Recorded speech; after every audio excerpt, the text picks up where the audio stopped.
ओम श्री परमात्मने नमः।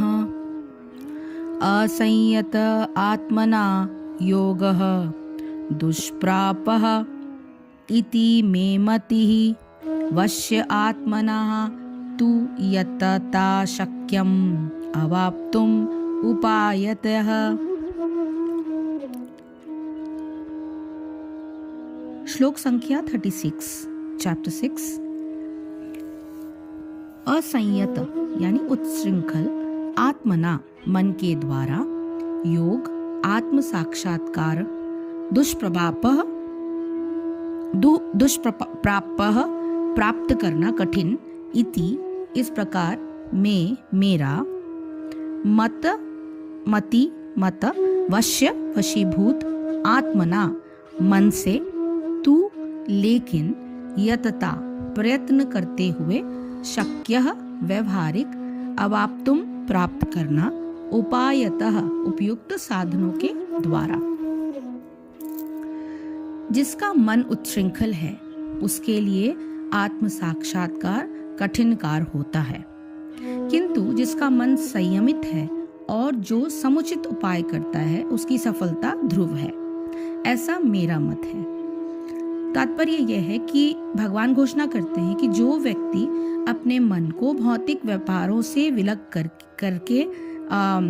करने का समुचित उपचार नहीं करता, उसे आत्म साक्षात्कार में शायद ही सफलता प्राप्त हो सके। भौतिक मोह में या भोग में मन लगाकर योग का अभ्यास करना मानो अग्नि में जल डालकर उसे प्रज्वलित करने का प्रयास करना हो। मन का निग्रह किए बिना योगाभ्यास समय का अपव्यय है। योग का ऐसा प्रदर्शन भले ही भौतिक दृष्टि से लाभप्रद हो, किंतु जहाँ तक आत्म साक्षात्कार का प्रश्न है, ये सब व्यर्थ है। अतः मनुष्य को चाहिए कि भगवान की दिव्य प्रेमा भक्ति में निरंतर मन को लगाकर उसे वश में करे। कृष्ण भावनामृत में प्रवृत्त हुए बिना मन को स्थिर कर पाना असंभव है। कृष्ण भावना भावित व्यक्ति बिना किसी अतिरिक्त प्रयास के ही योगाभ्यास का फल सरलता से प्राप्त कर लेता है, किंतु योगाभ्यास करने वाले को कृष्ण भावना भावित हुए बिना सफलता नहीं मिल पाती।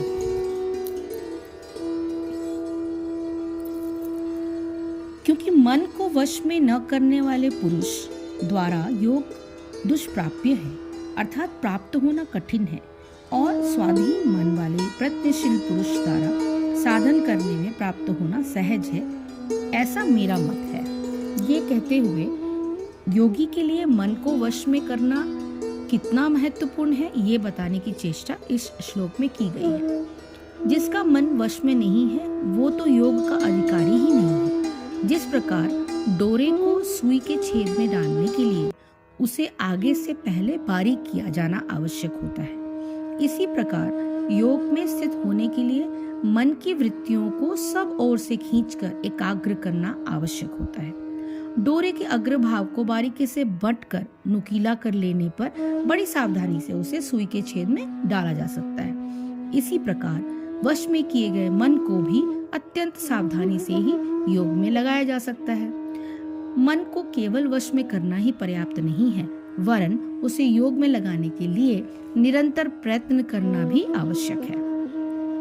संबंध यह है कि अधिकांश लोग ये समझते हैं कि योग के साधन से कदाचित परलोक ही सुधरता है।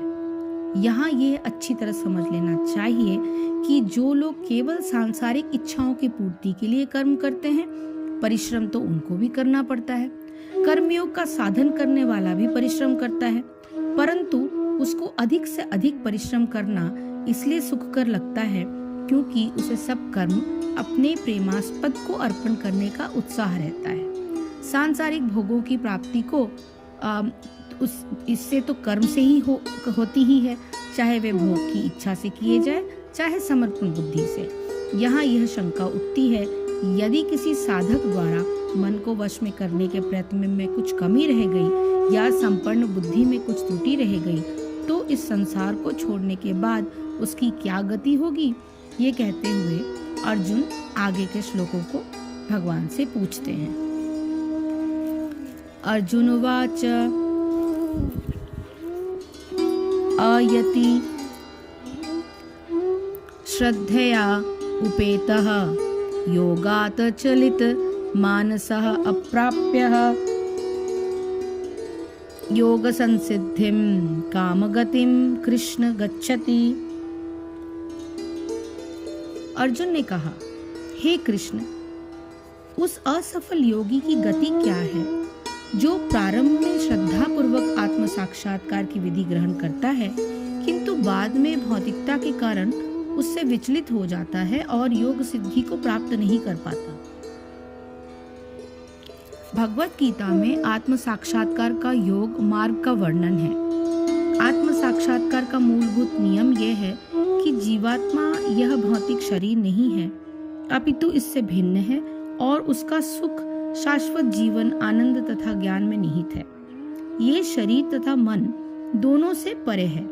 आत्म साक्षात्कार की खोज ज्ञान द्वारा ही की जाती है। इसके लिए अष्टांग विधि या भक्ति योग का अभ्यास करना होता है। इनमें से प्रत्येक विधि में जीव को अपनी स्वाभाविक स्थिति, भगवान से अपने संबंध तथा उन कार्यों की अनुभूति प्राप्त करनी होती है जिनके द्वारा वो टूटी हुई श्रृंखला को जोड़ सके और कृष्ण भावनामृत की सर्वोच्च सिद्ध अवस्था पर उसको प्राप्त कर सके।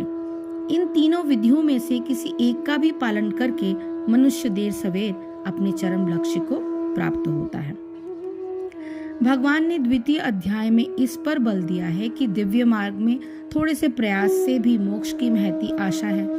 इन तीनों में से इस युग के लिए भक्ति योग विशेष रूप से उपयुक्त है, क्योंकि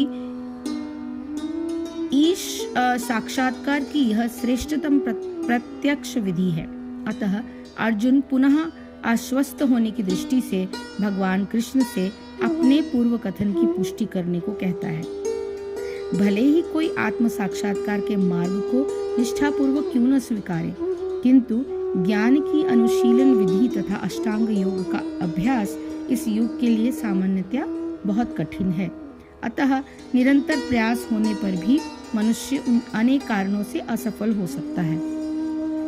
पहला कारण तो ये हो सकता है कि मनुष्य इस विधि का पालन करने में पर्याप्त सतर्क न रह पाए। दिव्य मार्ग का अनुसरण बहुत कुछ माया के ऊपर धावा बोलने जैसा है।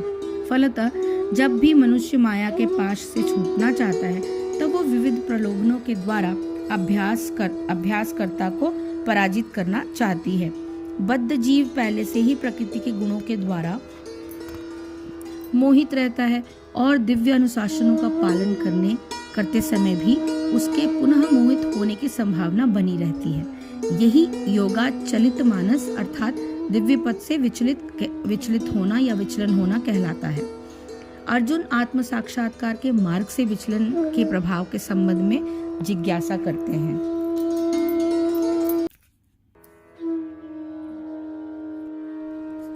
श्लोक संख्या 37 में अर्जुन भगवान श्री कृष्ण से ये सवाल पूछते हुए, इसको थोड़ा सा और सरल शब्दों में अगर समझना हो तो यह है कि हे कृष्ण, जिसका मन योग से चलायमान हो गया है, ऐसा शिथिल यत्न वाला श्रद्धा युक्त पुरुष योग की सिद्धि को अर्थात भगवत साक्षात्कारता को न प्राप्त होकर किस गति को प्राप्त होता है। ये सवाल अर्जुन ने कृष्ण से पूछा।